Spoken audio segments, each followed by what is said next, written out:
Paz seja contigo. Estamos aqui para mais uma aula da nossa Escola Bíblica Online. Seja bem-vindo.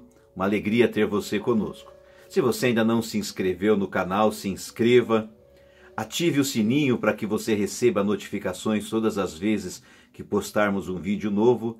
Não esqueça de dar o seu joinha, de curtir aí o canal. Indique o canal para outras pessoas e, por favor, deixe um comentário, tá bom? Vamos lá então, vamos orar. Vamos iniciar a aula de hoje.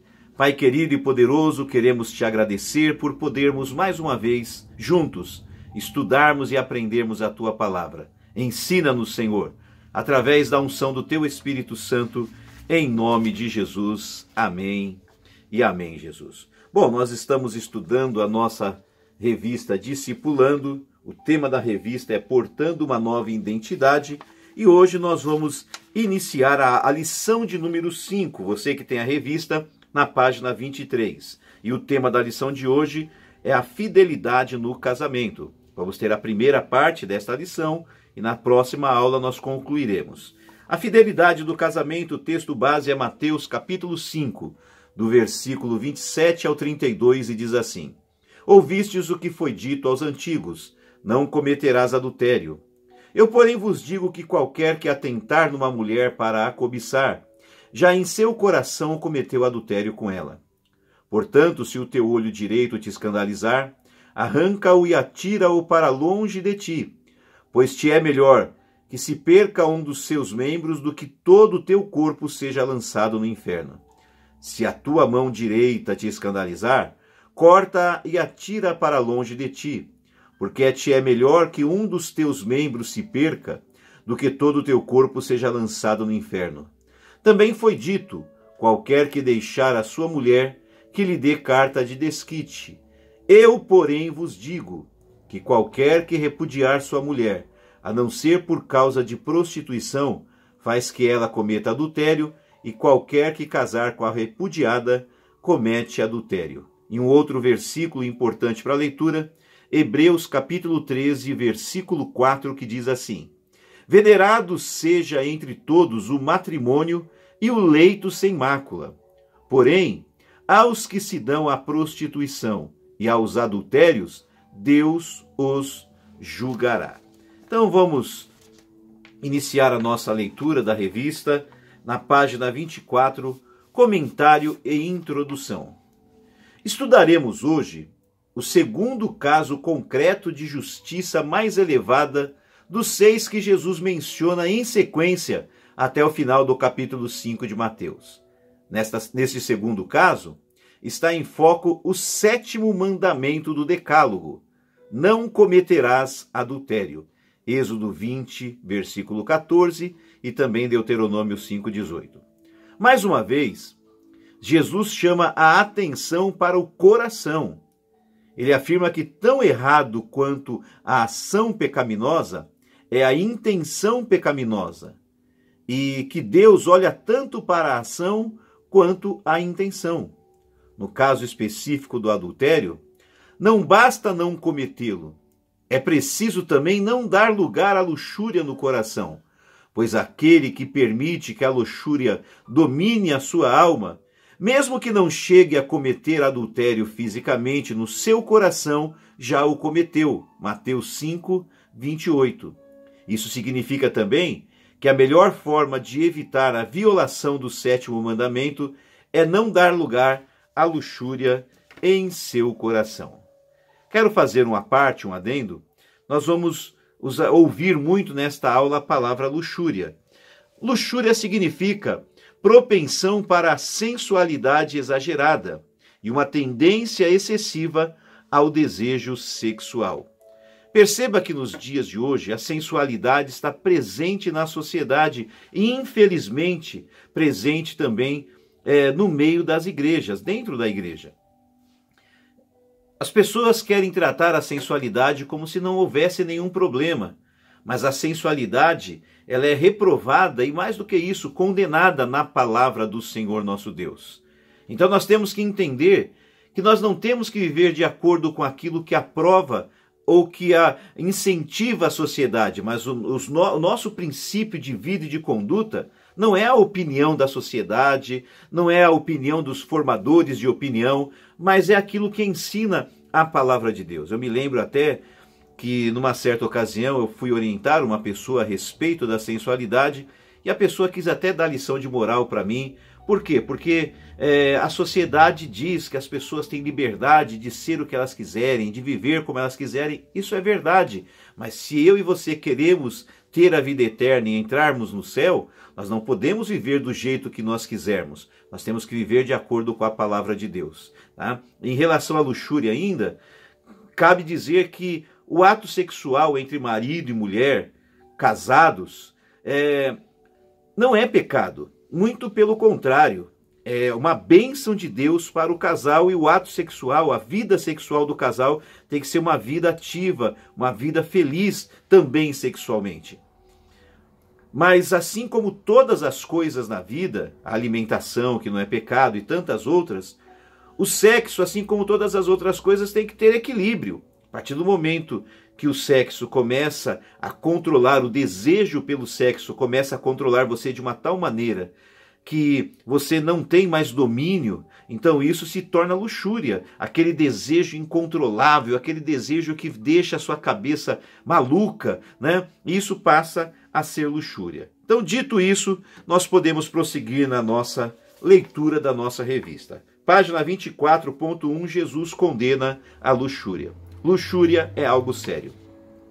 Na sociedade de hoje, a luxúria, infelizmente, já é vista como algo normal, quando, na verdade, ela trata-se de algo pernicioso para a vida das pessoas, como o próprio Jesus asseverou em seu Sermão da Montanha. Então, ainda que seja comum, normal, aceito pela sociedade a luxúria, ela é apresentada por Jesus como algo que faz mal para a gente, que causa prejuízo para a gente. Para Jesus, a luxúria era algo sério. A luxúria era algo sério. O termo traduzido como cobiçar, no versículo 28 de Mateus 5, no original grego é epithumia, deve ser assim que pronuncia essa palavra, que significa um desejo intenso por algo ilícito, um desejo intenso no sentido de quase incontrolável. Enfim, luxúria é lascívia. Como explica o teólogo Donald Stamps, não é o pensamento repentino que Satanás pode colocar na mente de uma pessoa, nem um desejo impróprio que surge de repente. Trata-se, pelo contrário, de um pensamento ou desejo errado aprovado pela nossa vontade. É um desejo imoral que a pessoa procurará realizar caso surja a oportunidade. É o desejo íntimo de prazer sexual ilícito, imaginado e não resistido. E é isso que Jesus está condenando explicitamente nessa passagem, e que é a porta para a infidelidade conjugal. Então veja só, não é pecado aquele primeiro pensamento, que é a tentação, né? Aquele primeiro pensamento que vem, aquela primeira vontade, seja na área sexual, seja em qualquer outra área que for. Mas se torna pecado a partir do momento em que a gente permite que o pensamento encontre lugar, se acomode no nosso coração e comece a se enraizar e a crescer. A partir do momento que eu aceitei aquela sugestão de Satanás, aquele pensamento de pecado, aquela ideia de pecado, a partir do momento que eu deixei ela se acomodar no meu coração, passei a alimentar, deixei ela criar raiz e ela vai crescendo, então isso se torna pecado. Quando a gente aprova essa vontade do nosso coração, aprova o desejo imoral, já se torna pecado, ainda que a gente não cometa o ato do pecado, no caso da lição de hoje, o ato do adultério. Continuando a leitura, página 24, 1.2, diz assim: arranca-o e atira-o para longe de ti. A luxúria é algo tão sério e ao mesmo tempo tão fácil de crescer no coração quando a pessoa lhe dá lugar, que Jesus usa uma forte figura de linguagem para enfatizar aos seus discípulos a necessidade de repeli-la radicalmente de suas vidas desde sua primeira manifestação. Ela, a luxúria, é um mal que deve ser cortado radicalmente isto é, pela raiz, porque a luxúria, uma vez alimentada, só cresce. Então veja que Jesus vai usar uma linguagem de figura para mostrar o quanto a luxúria é perigosa, esse desejo incontrolado, esse desejo pela sensualidade, pelas coisas sexuais. Quando isso vem no coração, a gente tem que tirar radicalmente, de uma maneira muito radical, porque realmente a luxúria é um perigo e ela nos leva ao pecado e pode inclusive levar-nos a não entrarmos no céu, a jogarmos fora a bênção e o presente da salvação que o Senhor nos deu. Ainda na página 24, continuando a leitura, a figura que Jesus usa para descrever a atitude que devemos tomar diante da luxúria é a de alguém que arranca o seu próprio olho ou a sua própria mão, para que não se corrompa. Mateus capítulo 5, versículo 29 e 30.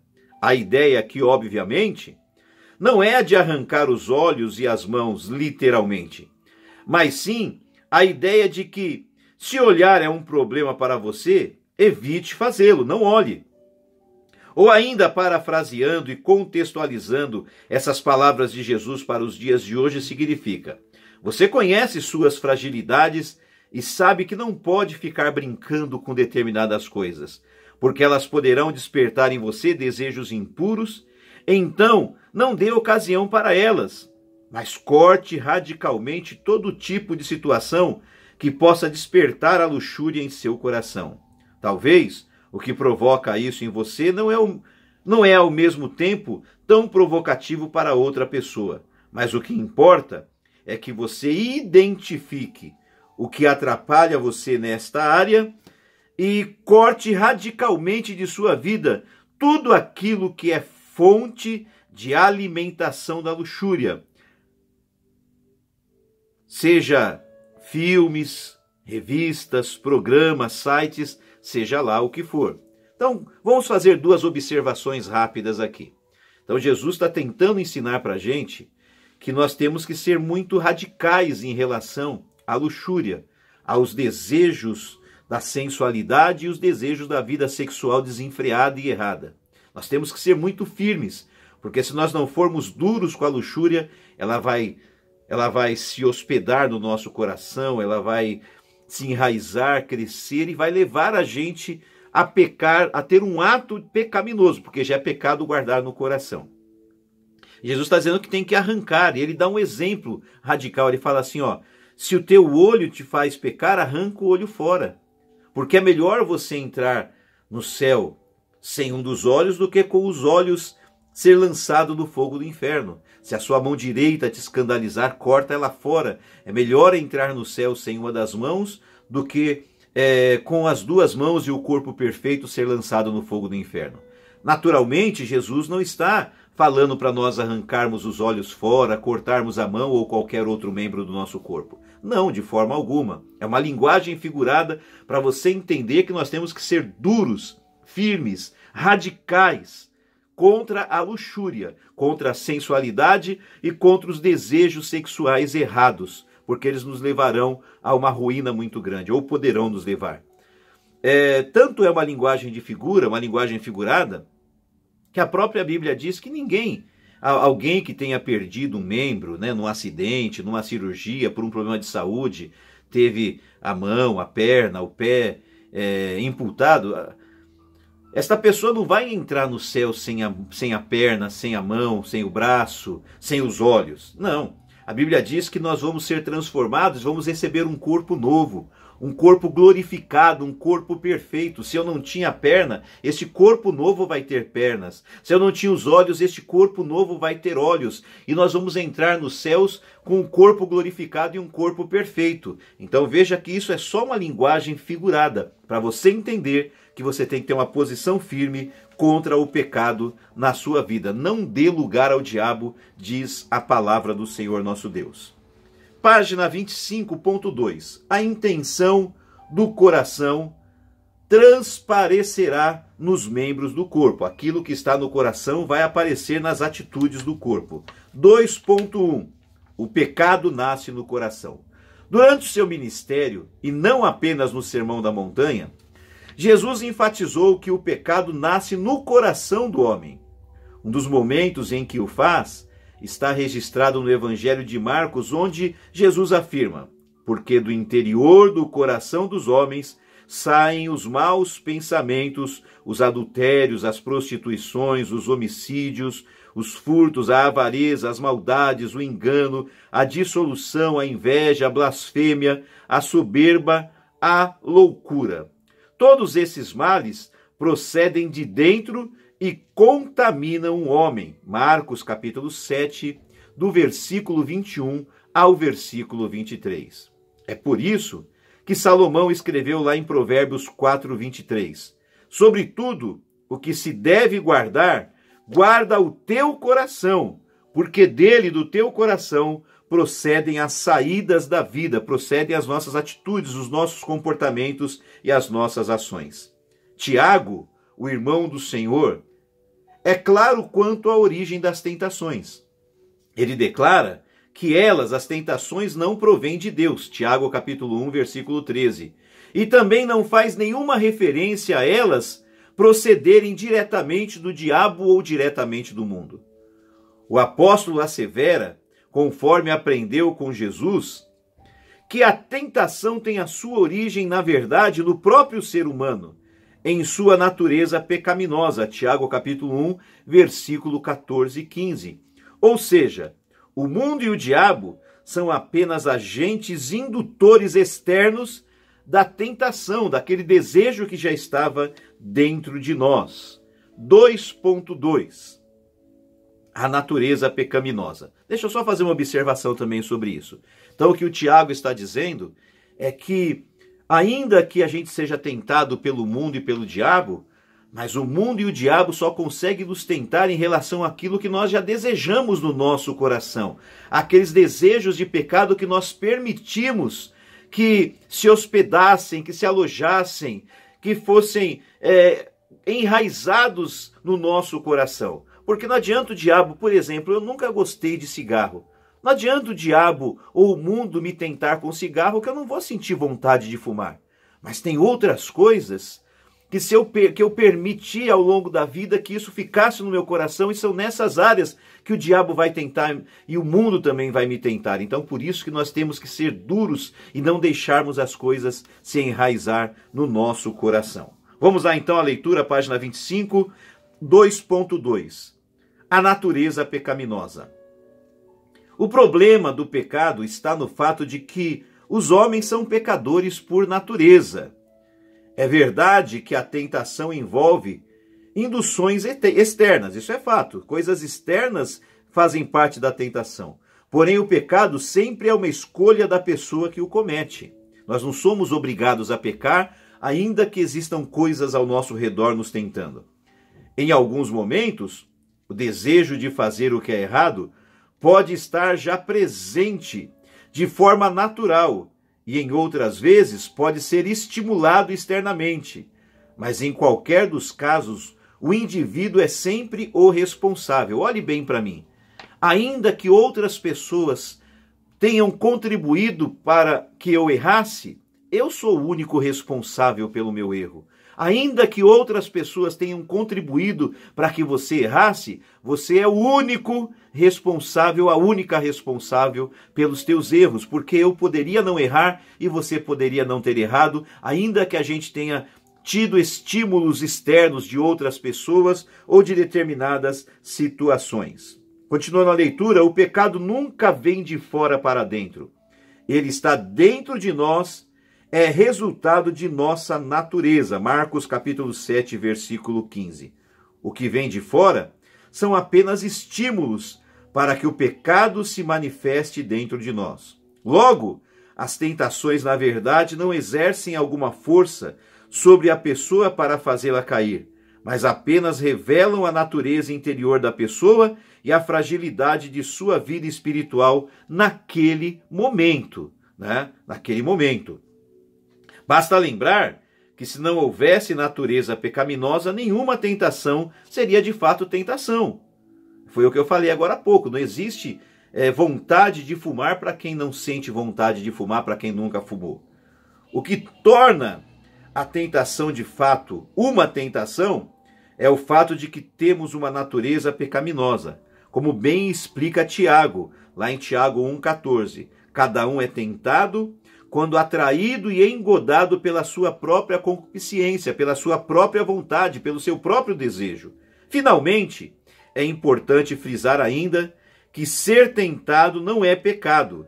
Pecado é ceder à tentação. Amém? Terminamos aqui então a primeira parte da lição 5. Semana que vem nós vamos para a segunda parte desta lição. Fecha os teus olhos, Pai querido. Queremos te agradecer por tudo que foi ministrado até agora. Que nós possamos aprender, crescer, que possamos mudar através do aprendizado da sua palavra. Te agradecemos e te louvamos em nome de Jesus. Amém. Que Deus abençoe todos vocês.